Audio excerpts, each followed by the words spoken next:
Okay बच्चों, अब देखते हैं Deendayal Upadhyay Gram Jyoti Yojana. This plan is an effort to supply the electricity to the rural areas without any hindrance 24 multiplied by 7 day and night, providing the electricity at the homes and farms at the concessional rates. एक तरीके से देखा जाए, आज मेरी pencil थोड़ी सी गायब हो गई है, पर आप लोग बेटा पेंसिल लेके अंडरलाइन करते रहना।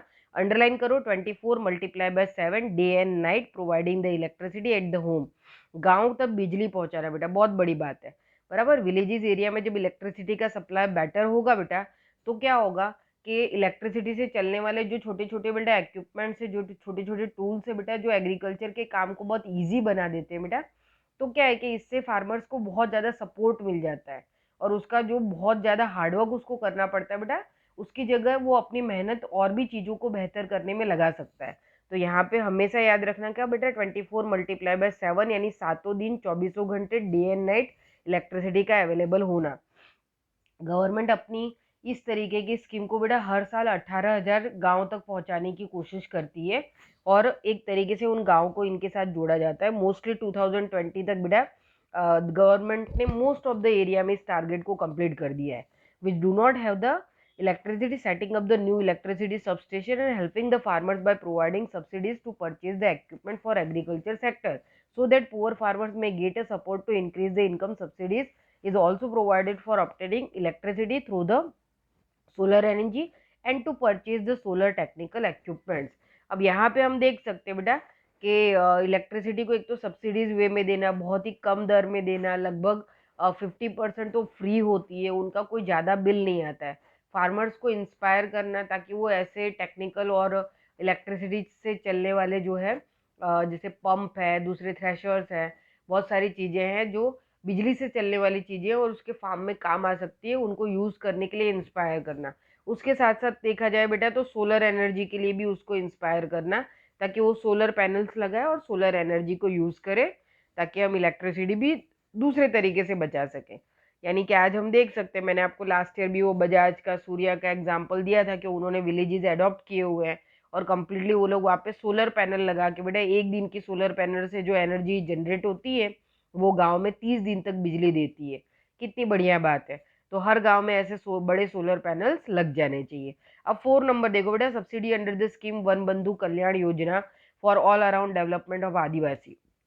एक तरीके से देखा जाए बेटा तो हमारे जो आदिवासी लोग हैं, वन बंधु कल्याण योजना है ना, वन बंधु यानी कि वन में रहने वाले, जंगल में रहने वाले ये ट्राइबल पीपल्स है, खास करके आदिवासी वुमेन्स के लिए बेटा, कि Adivasi womens are provided with the training and guidance for the life stock rearing under the comprehensive dairy development scheme.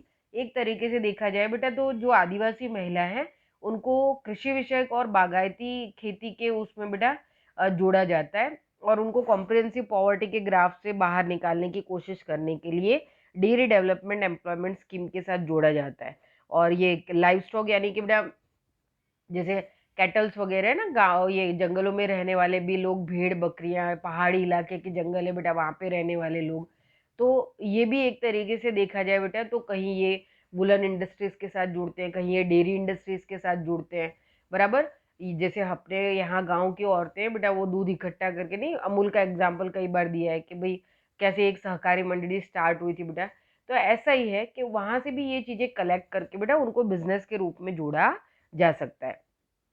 फिर यहाँ पे देखो कि finance eight the low rate arrangement for setting up the proper, sorry, हाँ ऊपर वाले में थे हम। फिर देखो बेटा यहाँ पे कि for the development of the creeper crop in agriculture and plantation, for constructing the pavilions, pandals, organic farming, gardening, grading and the packaging etcetera. एक तरीके से देखा जाए बेटा तो आदिवासी इलाकों के अंदर बेटा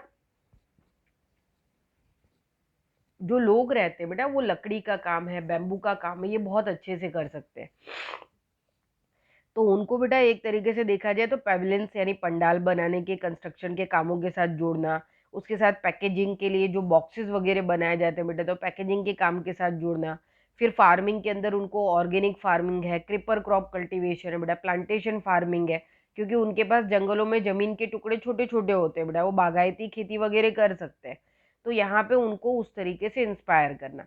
फिर समरस हॉस्टल एंड स्मार्ट आश्रम आर ऑल्सो एस्टेब्लिश। एक तरीके से देखा जाए बेटा तो ऐसे आदिवासी लोगों के लिए बेटा स्मार्ट आश्रम्स बनाए जाते हैं, जहाँ पे उनको रहने की व्यवस्था होती है, और वहीं पे उनको कुछ पर्टिकुलर कॉटेज इंडस्ट्रीज यानी कि जंगलों में जो चीज़ें अवेलेबल है उन चीज़ों से कैसे वो अपने घरों में कुछ छोटे छोटे जो है बिजनेस स्टार्ट कर सकते हैं या उन कामों के साथ जुड़ सकते हैं। जैसे फर्नीचर बनाना है, बराबर, बैम्बू की बहुत सारी चीज़ें बनानी है, पैकिंग के बॉक्सेस बनाने हैं, ये सारा काम वो कर सकते हैं बेटा। तो उनको यहाँ पे इस चीज़ की ट्रेनिंग दी जाती है। अब उसके बाद हम 5 नंबर पे आ जाते हैं, encouragement to organic farming. In this, helping farmers in registration, paying the fees, help in purchasing the farm product, arrangement for training and education of farms, financials at the low rate, arrangement for setting up the proper market, along with the environment protection and reduction in expenditure in agriculture sector, major objectives of this scheme। एक तरीके से देखा जाए बेटा तो organic farming को encourage करना, और इसमें क्या होता है बेटा कि फार्मर्स को पहली बात तो रजिस्ट्रेशन करवाना होता है कि भाई ऑर्गेनिक फार्मिंग में जो इंटरेस्टेड है, क्योंकि ऑर्गेनिक फार्मिंग के लिए बहुत बड़ी जमीन की भी जरूरत नहीं होती है बेटा, है ना। हम चाहे तो हमारे घर में टेरेस पे, हमारे घर में बालकनी में भी ऑर्गेनिक फार्मिंग कर सकते हैं, लेकिन यहाँ पे थोड़ा सा प्रोडक्शन का जो ग्राफ बड़ा होता है तो फार्मिंग करना पड़ता है। तो यहाँ पे उनको सब्सिडीज देना बेटा, एक तरीके से जो फार्म्स है उसमें हर चीज जो है, जैसे सीड से लेके उसके पौधों से लेके इन चीजों की खरीद फरोख्त के लिए बेटा एक तरीके से उनको जो भी मनी यानी कि पैसों की जरूरत होती है तो उसके लिए लोन प्रोवाइड करना। फिर उनको एक तरीके से बेटा ट्रेनिंग देना, ऑर्गेनिक फार्मिंग में थोड़ा सा जो है बेटा किस तरीके की टेक्निक यूज करनी, कैसे करना है, तो उसके बारे में थोड़ी सी ट्रेनिंग लेनी पड़ती है जो उनको देना। उनको बहुत ही लो इंटरेस्ट पे बेटा एक तरीके से देखा जाए तो लोन अवेलेबल करवाना, और मार्केट के अंदर बेटा उस तरीके का एक एटमॉस्फेयर उनको खड़ा करके देना, मार्केट के अंदर एक स्टैंड बना के देना जहाँ पे वो अपनी इस तरीके की प्रोडक्ट को सेल अप कर पाए, बराबर। फिर और ऑर्गेनिक फार्मिंग का जो मेन मोटो है बेटा वो एनवायरनमेंट प्रोटेक्शन का है, हम सभी को पता है।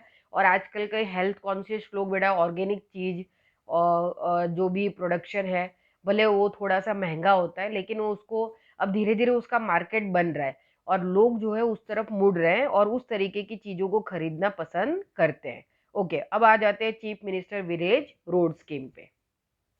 ओके, यानी मुख्यमंत्री ग्राम सड़क योजना।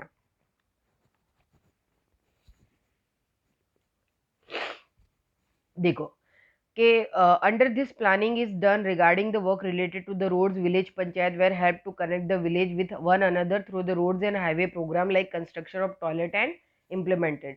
एक तरीके से देखा जाए बेटा तो मुख्यमंत्री सड़क योजना में गांव की छोटी छोटी सड़कों का बेटा निर्माण किया जाता है और इनको मेन रोड या हाईवे से जोड़ा जाता है, बराबर। हाईवे और मेन रोड्स की जो सड़क योजना का निर्माण है बेटा वो प्रधानमंत्री सड़क योजना में आता है, लेकिन जो विलेज रोड है बेटा वो मुख्यमंत्री सड़क योजना में आते हैं।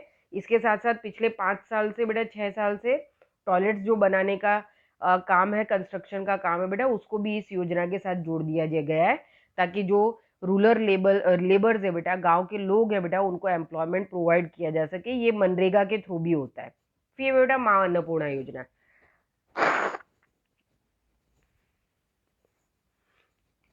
अब यहाँ देखो बेटा 7 नंबर माँ अन्नपूर्णा योजना। यहाँ पे हम समझ सकते हैं बेटा कि ये बहुत ही मोस्ट एमपीपीडीएस सिस्टम के साथ जुड़ी हुई है।